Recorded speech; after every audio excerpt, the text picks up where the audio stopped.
وہ جوان جو ہی پروان چڑھا ان فوان شباب آیا تو اس کی پیشانی سجدے کے تقدس سے مالا مال ہو گئی، اس کی آنکھوں میں حیا اور شرم کے پہرے آ گئے، اس کے خیالوں میں پاکیزگی آ گئی، اس کی زندگی کے شب و روز نیکی کے ماحول میں بسر ہونے لگے، اس کی راتیں ذکر الہی میں، تلاوت کلام مجید میں اور دن یاد الہی میں روزے سے گزرنے لگے۔ وہ جوان جس کی جوانی اللہ کی عبادت میں گزری، کیونکہ جوانی اگر عبادت میں گزر گئی تو بڑھاپا تو پر نور ہے ہی ہے۔ سب سے مشکل مرحلہ زندگی کا جوانی کا ہے۔ شیطان زیادہ ورغلاتا ہے کسی شخص کو جب وہ جوانی کے مرحلوں سے گزر رہا ہوتا ہے۔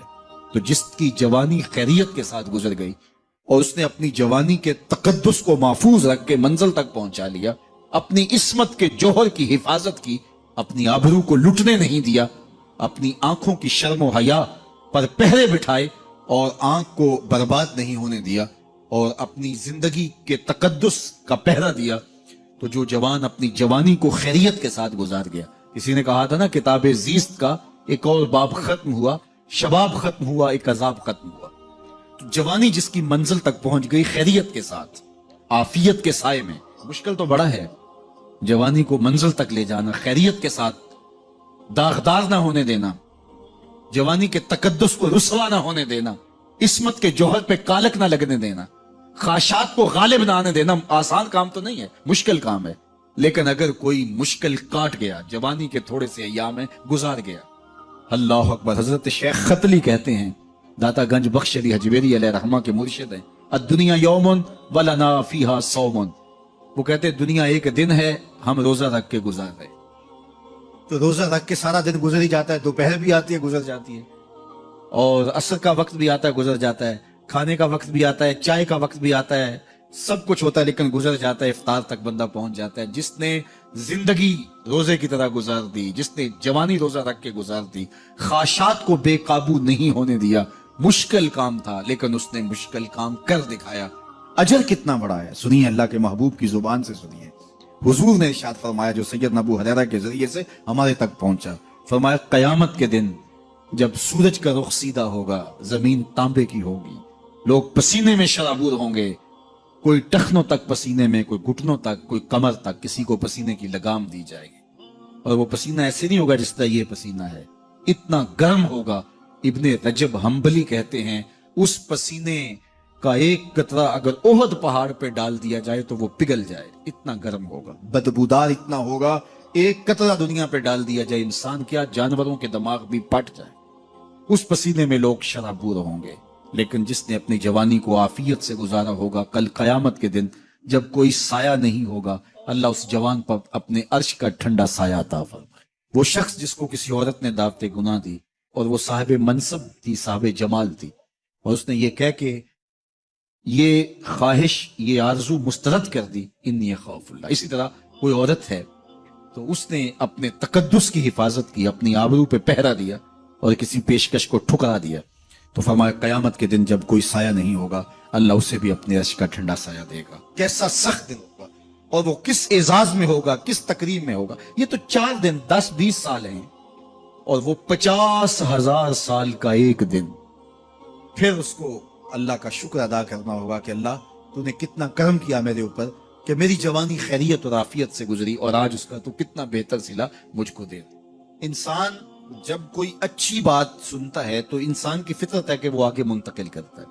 آج کل وہ شیئر کر دیتے ہیں نا، جو بات آئے تو آپ اس کو آگے بڑھاتے ہیں، دوستوں میں شیئر کرتے ہیں، تو یہ انسان کی فطرت سے۔ افواہیں بھی اس لیے پھیلتی کہ جو بھی بات آپ سنتے ہیں فوری آپ کی کوشش ہوتی ہے کہ یہ سب سے پہلے دوستوں کو میں ہی بتاؤں، تو یہ انسانی فطرت ہے۔ تو جب افواہ اور ایسی چیز، کوئی غم کی خبر بھی ہو، کسی کی وفات کی خبر بھی ہو، تو اس وقت بھی انسان کی فطرت، سست سے سست آدمی بھی جلدی جلدی فون کرتا ہے، آگے بڑھاتا ہے کہ فلاں سے فوت ہو گیا۔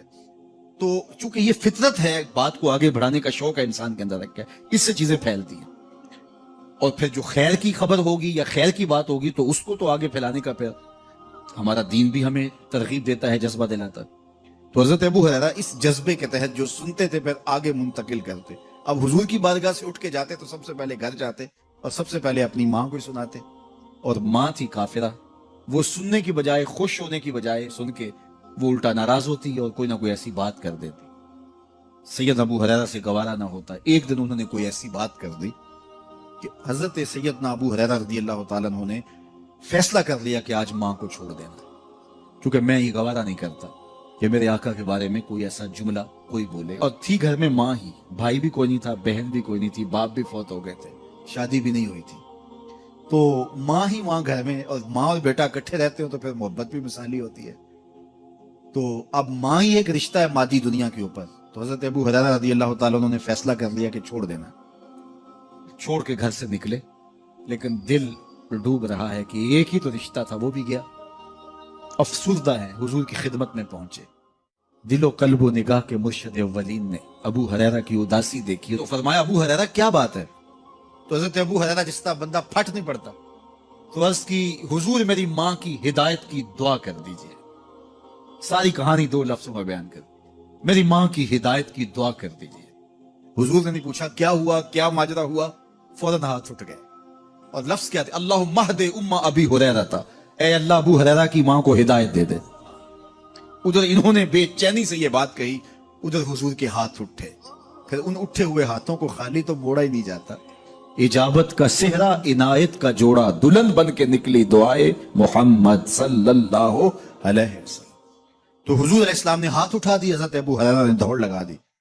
کسی نے پوچھا ابو ہریرہ آج بڑی جلدی ہے؟ کہا آج ہی تو دیکھنا چاہتا ہوں، گھر پہلے میں پہنچتا ہوں یا حضور کی دعا پہلے پہنچتا ہوں. جا کے دروازے کو دستک دی، اندر پانی کے کھنکنے کی آواز آ رہی تھی جس طرح کوئی غسل کر رہا.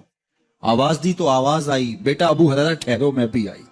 کہا لہجے سے سمجھ گیا اس میں محمد عربی کی دعا بول رہی ہے.